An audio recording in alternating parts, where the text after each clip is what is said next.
36 წელი გავიდა მას შემდეგ, რაც 100,000 ქართველი თბილისის ქუჩებში ქართული ენის დასაცავად გამოვიდა. მას შემდეგ 14 აპრილი დედაენის დღეა. ყველა კადრი და ვიდეო მასალა, რომელიც 1978 წლის აპრილის მანიფესტაციას ასახავს, პირწმინდად განადგურებულია. დედაენის დღე წელსაც აღინიშნა.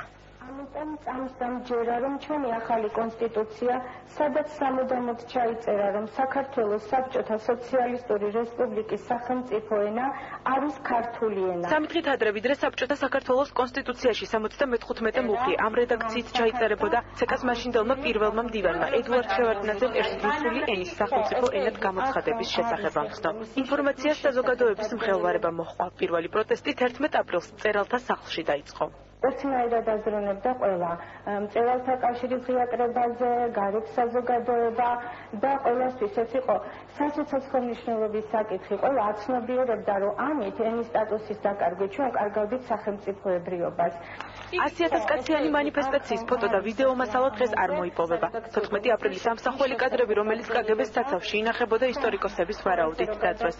ეროვნულ არქივს უმაღლესი საბჭოს 1978 წლის რიგგარეშე სესიის ჩანაწერები და კიდევ რამდენიმე დოკუმენტი შემორჩა.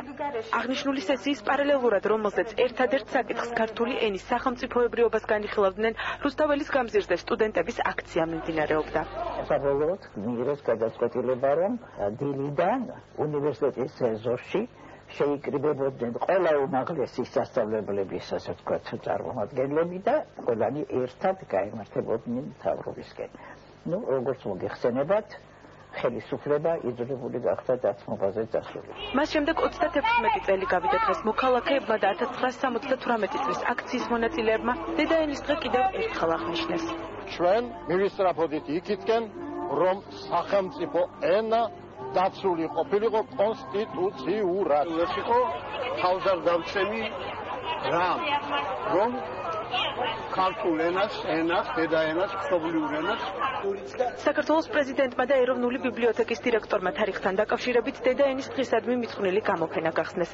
ექსპონატებს შორის იყო იაკობ გოგებაშვილის ხელით ჩასწორებული დედაენაც.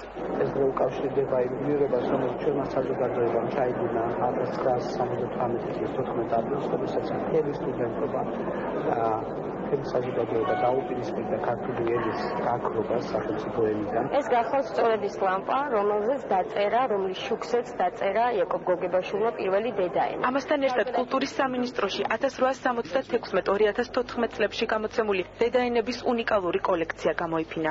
მთავრობის ხდომაზე პრემიერ-მინისტრის ხელს მოაწევს დედაენას მიენიჭება ეროვნული ძეგლის სტატუსი, რაც ნიშნავს, ის იქნება დაცული. საპროტესტო აქციებიდან რამდენიმე წელიწადში 14 აპრილი დედაენის დღედ ოფიციალურად გამოცხადდა. დედაენის ბაღში კი ელგუჯა ამაშუკელის და ნოდარ მგალობლიშვილის სკულპტურა დაიდგა. ისტორიკოსების შეფასებით ეს იყო ერთადერთი შემთხვევა, როდესაც საბჭოთა ხელისუფლებამ უკან დაიხია და მოქალაქეთა ნება გაითვალისწინა.